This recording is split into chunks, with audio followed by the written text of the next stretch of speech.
Hey guys, how are you? It's Max Powers, and it's pretty late in the afternoon, but I am back. I'm about to head out into the spot um, where I found that teepee, the Bigfoot teepee. One thing I might have mentioned on that video, but I'm not sure if I did. I also found a bunch of sticklings, interesting sticklings, because they were stuck into small white pine saplings, which have kind of tight branches. They all stick out from a main trunk, but it would be very hard for a stick to fall into that spot. So someone took the time to take these big broken off sticks and lean them in between the branches up against the trunk of the white pine saplings. And there are a few of those on the trail. The other thing that I found while I was out there were a couple of hunting blinds. There's a lot of deer that run through here. It backs up to a power line.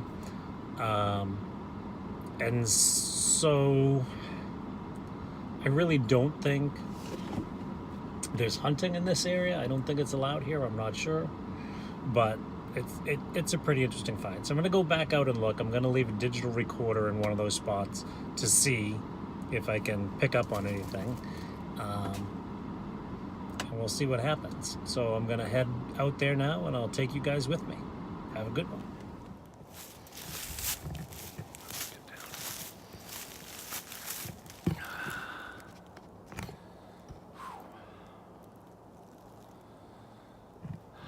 All right, guys, I'm back.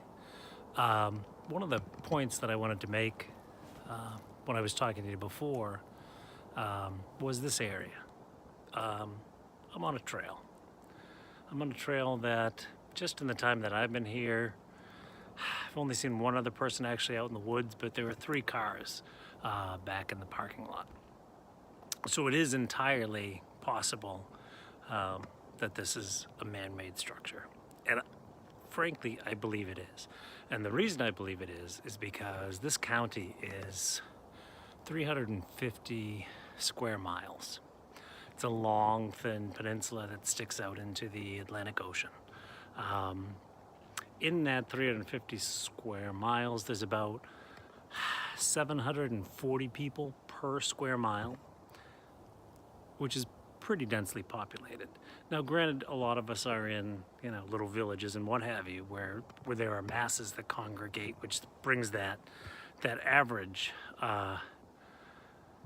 way up in those areas, that 730 something. The village I live in is, tens of thousands of people. So, whoops, losing sight of that, and that's what everyone wants to see. So I think it's quite possibly man-made, and I've made a few points in saying that. And I think I'll do another video later on why I hate these man-made structures that are popping up here and there, because people see this stuff on the internet and they're like, oh, I can fake it, blah, blah, blah. So I really don't like them, but I'll do a whole different video on that. Now, I put online that I thought this structure was not a Bigfoot structure, that it's a man-made structure. I've been looking into the local Indian tribe to see if this is, which are the Wampanoags, and I wanted to see if this was maybe like a ceremonial structure or something like that. I haven't gotten all the research back yet. I finally got a name. I left them a message on the phone. I'd love to sit and talk with them.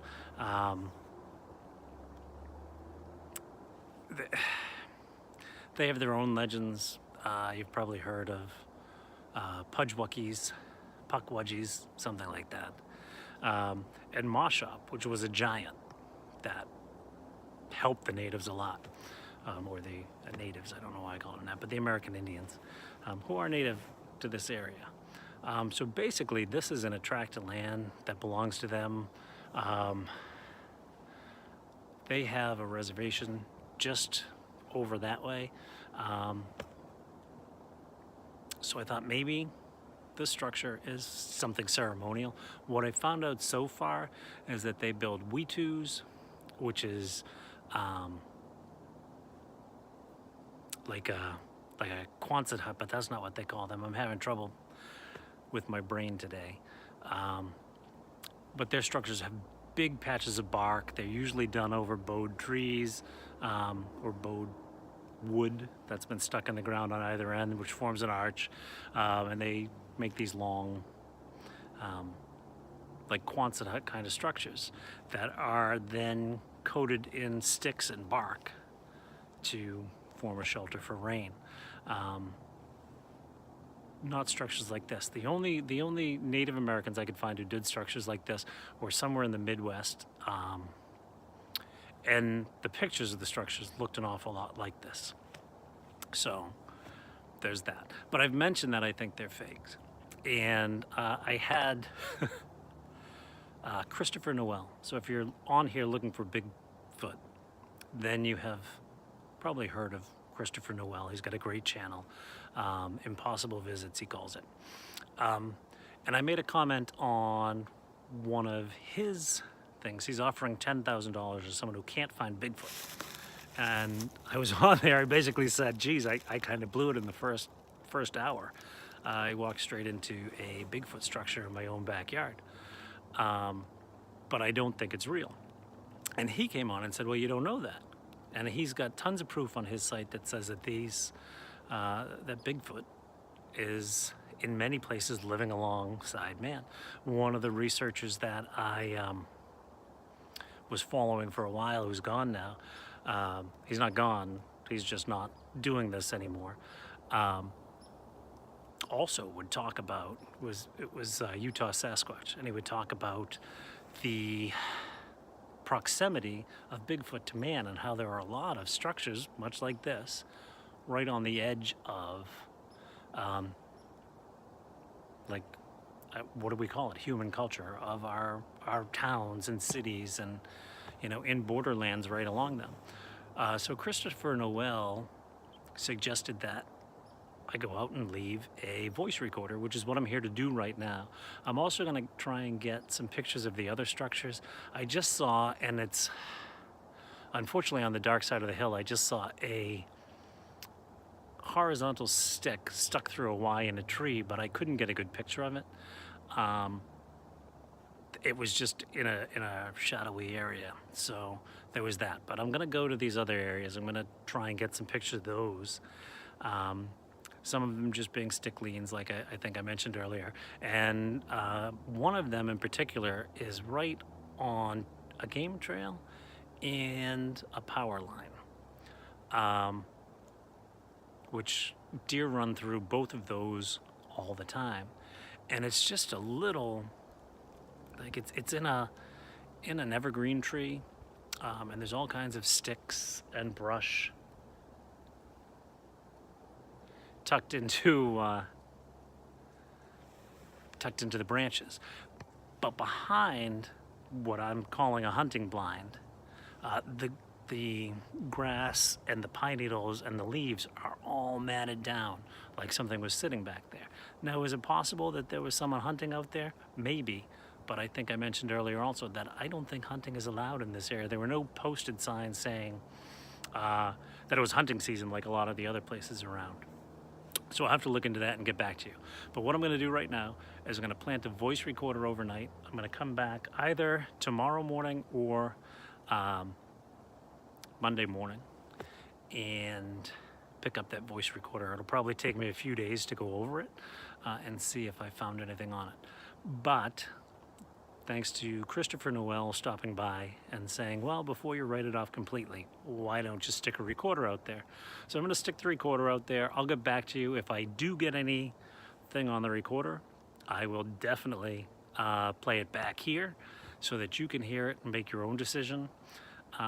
This is really unique. At some point, I'm going to tell you how it is that I came to be out hunting for Bigfoot. It's not because I walked into these structures. It happened 35 years ago when I was a really young kid, like -3 based on the age I tell people I am. But anyway, I was out in the woods as a kid, bumped smack into Bigfoot. I'll tell you the whole story at some other time, but that happened in New Hampshire.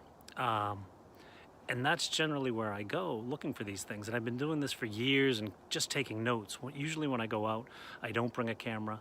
I don't bring anything electronic. And I don't know why that was, but I remember as a kid, we had a place up there, and the thing that would let me get sleep at night was putting a video, and video cameras back then were huge. It was like the size of a Buick. And I would put it on this tripod facing out my window. And there would be no knocks. There would be no noises at night. I would be able to sleep. And something then triggered, and now it's a theory, but you know, that was just intuition that told me, hey, don't bring these things. And for years, video equipment and what have you was way too big to bring anyway. So now here I am talking to you on a camera, hearing all kinds of things behind me, but I'm pretty sure they're those 8-foot squirrels and not Bigfoot. I've got my voice recorder right here. Used to use it to take notes in class. Now I'm gonna hide it in the woods. I don't know if I'm gonna do it here or down by that hunting blind. But like I said, I will get back to you on that. But now we've got this electronic equipment. When I was at the starting stages of my searches, they were too expensive. We didn't even have cell phones. I would check in with people and say, I'm going out in the woods for a couple days. I'll be back.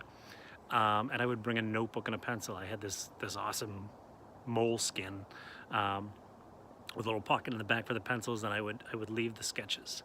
I'm gonna tell you about what I would find on a different video, but it was the old-fashioned way, and things have changed. So I am scrapping this as a recorder for class, and I'm going to leave it in the woods somewhere here on Cape Cod and see if I get any whoops or knocks or even heavy bipedal footprints overnight.